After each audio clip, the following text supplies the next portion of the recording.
오늘 우리에게 주시는 하나님의 말씀은 마가복음 9장 30절에서 37절까지 말씀입니다. 신약성경 69쪽에 있습니다. 이제 제가 하나님의 말씀을 강독하겠습니다. 이것은 하나님의 말씀입니다. 하나님의 말씀에 경청하시기 바랍니다.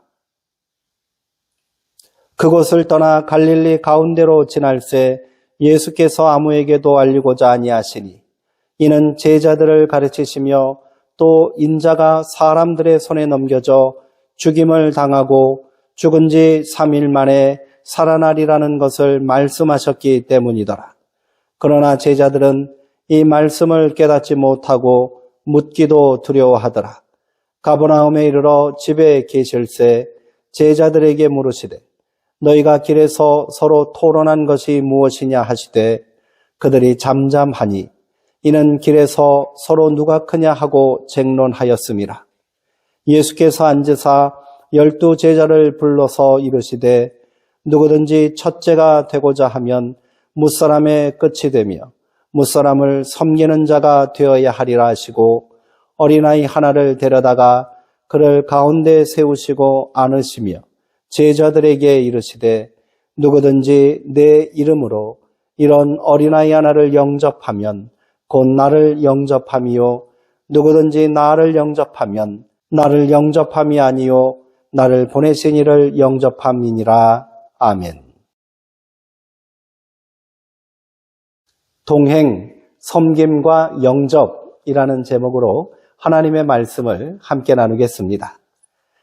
사랑하는 성도 여러분, 오늘 우리가 함께 나눌 말씀의 주제는 아주 명료합니다. 바로 섬기는 사람이 되라는 것입니다.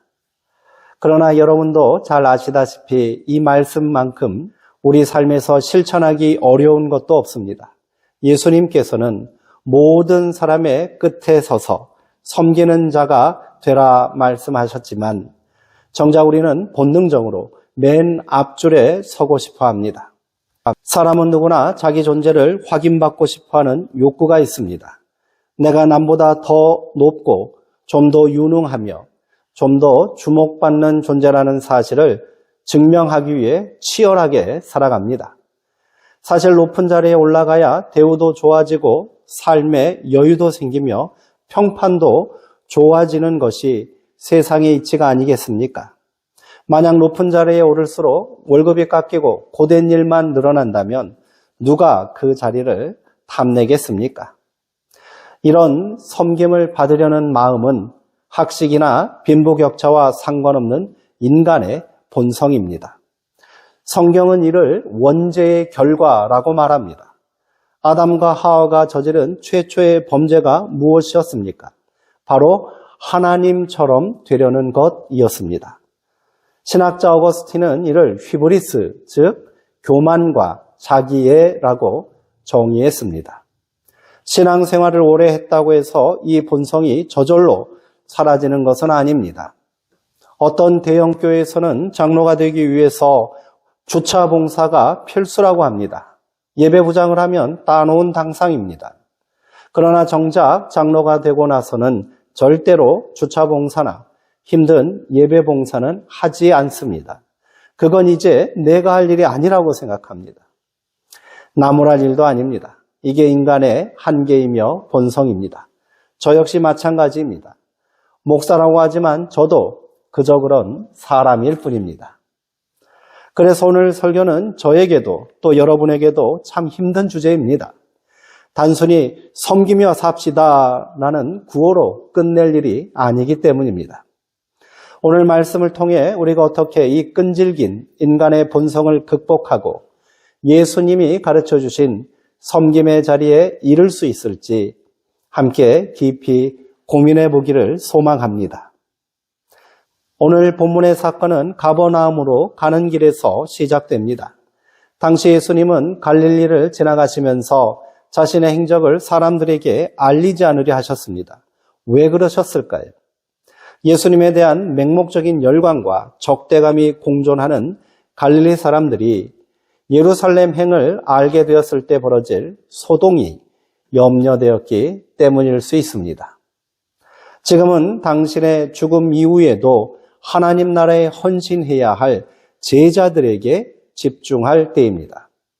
그렇게 예수님은 예루살렘을 향한 여행길의 중심 메시지인 두 번째 순환예고를 제자들에게 하셨습니다.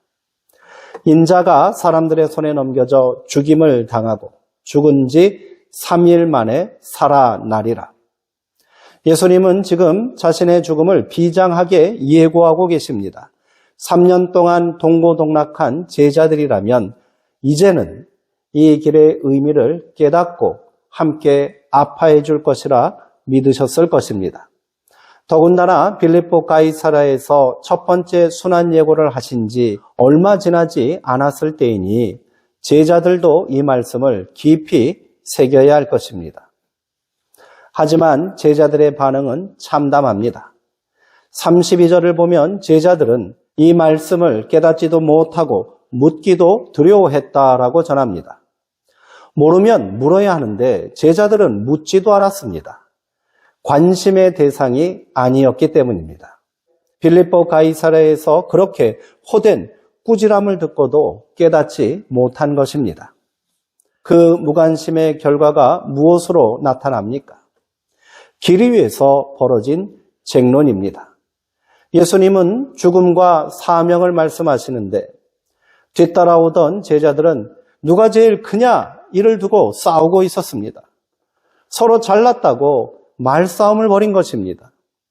정황상 예수님과 함께 있는 자리에서 이 못난 짓을 벌였던 것으로 보입니다. 예수님은 그 부끄러운 싸움판을 뒤로하고 묵묵히 걸어가셨습니다. 그리고 집에 도착하셨을 때 조용히 물으셨지요. 너희가 길에서 서로 토론한 것이 무엇이냐? 제자들은 입이 10개라도 할 말이 없습니다. 그들은 잠잠했습니다. 누가 크냐라는 제자들의 싸움이 서로의 믿음의 크기를 견주는 것일 수도 있습니다. 자신의 능력을 과장해서 서로 잘났다고 다투었는지도 모릅니다. 아니면 누가 더 예수님의 총애를 받고 있는지, 누가 더 예수님께 충성했는지를 두고 다투었을까요? 그러나 모두 잘못된 행동입니다. 자신들의 부끄러운 모습을 비로소 돌아보게 된 제자들은 그래서 말이 없습니다. 다시 한번 엄히 꾸짖을 법도 한데 예수님은 조용히 제자들을 불러 앉히셨습니다. 그리고 세상의 가치관을 뒤집는 파격적인 선언을 하셨습니다. 35절의 말씀입니다. 누구든지 첫째가 되고자 하면 무사람의 끝이 되며 무사람을 섬기는 자가 되어야 하리라. 예수님은 여기서 한 걸음 더 나아가십니다. 어린아이 하나를 데려다가 그를 가운데 세우시고 안으시며 말씀하셨지요. 누구든지 내 이름으로 이런 어린아이 하나를 영접하면 곧 나를 영접하며 누구든지 나를 영접하면 나를 영접함이 아니요 나를 보내신 이를 영접함이니라. 당시 유대 사회에서 어린아이는 온전한 인격체가 아니었습니다. 영혼이 없는 존재, 짐승처럼 길들여야 하는 존재로 취급받았습니다. 겸손하게 섬기는 자세로 살아가야 한다고 말할 수 있으나 어린아이를 영접하라고 말하기는 어렵습니다. 이런 말씀은 마치 원수를 사랑하라는 말씀처럼 당시 규범으로 받아들이기 어려운 것이었습니다. 더 심각한 것은 예수님의 말씀을 따라가다 보면 결국 어린아이를 영접하는 것이 하나님을 영접하는 것이라는 말이 됩니다. 이는 신성모독이라는 오해를 받을 만한 위험한 발언입니다. 예수님께서 말씀하시는 섬기는 자가 되라는 가르침은 그렇게 당대는 물론이요. 요즘에도 파격적인 말씀이 아닐 수 없습니다. 예수님은 그 하찮게 여겨지는 아이를 영접하라 하십니다. 여기서 영접한다는 말은 영어로 welcome, 즉 마음을 다해 받아들이고 환대한다는 뜻입니다. 이것은 단순히 친절을 베풀라는 도덕적 훈계가 아닙니다. 영접은 상대를 진심으로 존경하고 그 사람과 친밀하고 깊은 관계를 맺는다는 결단입니다. 그런데 그 대상이 나에게 아무런 도움이 되지 않는 어린아이 같은 존재라면 이야기가 달라집니다. 내 커리어에 도움이 되고 나를 높여줄 사람을 영접하는 것은 쉽습니다. 그러나 아무 이득 없는 존재를 영접하는 것, 더 많이 양보하고 심지어 손해볼 것이 뻔한 일을 해야 하는 것, 그것이 바로 예수님께서 말씀하신 섬김의 본질입니다. 우리가 오랫동안 신앙생활을 하고 기도해도 하나님을 깊이 경험하지 못하는 이유가 저는 여기에 있는지도 모른다 하는 생각이 듭니다. 주님은 말씀하십니다. 작은 자 하나를 영접하는 것이 곧 나를 영접하는 것이요, 나를 보내신 하나님을 영접하는 것이다. 즉 하나님을 만나는 장소는 화려한 성전이 아니라 내가 낮아져서 이름 없는 누군가를 진심으로 대하는 그 관계의 현장이라는 것입니다. 섬김과 영접은 결국 생명의 관계를 맺는 일입니다. 상대방을 나의 필요나 목적에 따라 판단하는 것이 아니라 하나님께서 태초에 보시고 좋았다고 하셨던 그 존귀한 가치 자체로 받아들이는 것입니다. 그 존재를 인정할 때 비로소 우리 안에서 죽어있던 생명의 역사가 살아나기 시작합니다. 사랑하는 성도 여러분, 말씀을 정리하겠습니다.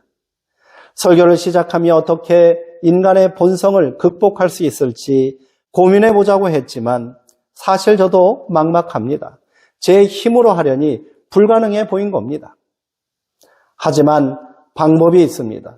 그것은 내가 하려던 마음을 내려놓고 예수님의 길을 묵묵히 따라가는 것입니다. 기독교인의 삶은 신앙의 요구와 인간적 한계 사이의 끊임없는 긴장 속에 있습니다. 우리가 모든 사람과 완벽하게 지낼 수는 없습니다. 예수님도 진리를 거스르는 자들과는 적대적인 관계를 유지하셨습니다. 주님이 원하시는 것은 무조건적인 좋은 관계가 아니라 예수의 길을 따르는 믿음입니다. 그 길을 걷다 보면 문득 가던 길을 멈추고 뒤를 돌아보았을 때 나의 발자국이 예수님의 발자국과 겹쳐져 있음을 깨닫게 될 것입니다. 내 판단과 내 욕심을 앞세우지 않고 예수님이라면 이 상황에서 어떻게 하셨을까를 먼저 물으며 산다면 우리도 어느덧 작은 자를 안아주는 섬기는 자의 자리에 서 있게 될 줄 믿습니다. 톨스토이의 단편선 중 3가지 질문이라는 작품이 있습니다. 옛날 어느 나라의 왕이 인생에서 실패하지 않기 위해 꼭 알아야 할 3가지를 고민했습니다. 오랜 고민 끝에 왕은 3가지 질문을 마주하게 됩니다. 어떤 일을 하기에 가장 적당한 시기는 언제인가? 내가 반드시 함께 일해야 할 가장 중요한 사람은 누구인가? 세상에서 가장 중요한 일은 무엇인가?입니다. 왕은 이 대답을 알려주는 이에게 큰 상을 내리겠다고 공포했지만 학자들과 지혜자들이 내놓는 답은 만족스럽지 않았습니다. 결국 왕은 지혜롭기로 소문난 은둔자를 찾아 산으로 떠납니다. 평민으로 변장한 왕은 숲속에서 밭을 일구던 은둔자를 만났으나 은둔자는 질문에 답하지 않고 묵묵히 일만 했습니다. 왕은 지친 은둔자를 대신하여 쟁기를 들고 밭을 일구어 주었습니다. 그때 숲에서 피를 흘리는 한 남자가 달려나와 쓰러집니다. 왕은 정성껏 그의 상처를 씻어주고 밤새 간호했습니다. 다음 날 정신을 차린 남자는 왕에게 무릎을 꿇고 고백했습니다. 폐하는 저를 모르시겠지만 저는 폐하를 잘 압니다. 제 형을 처형하고 저의 전 재산을 몰수한 사람이 바로 폐하입니다. 그렇기에 저는 폐하에게 복수하겠다고 마음먹었고 폐하를 쫓아왔지만 호위병을 만나 그들을 배에 달아나다 다치게 되었습니다. 이 남자는 왕이 자신을 치료해 준 것에 감사하며 용서를 빌고 충성을 맹세했습니다. 왕은 그를 용서하고 왕궁으로 돌아갈 채비를 하였습니다. 떠나는 길에 왕은 다시 한번 은둔자에게 물었습니다. 그동안 입을 다물고 있던 은둔자가 대답했습니다. 나는 이미 대답을 했고 당신은 벌써 답을 얻었습니다. 당신이 나 대신 밭고랑을 파지 않고 그냥 돌아갔다고 생각해 보십시오. 피를 흘리며 우리에게 온 남자는 아마도 당신을 해쳤을 것이요.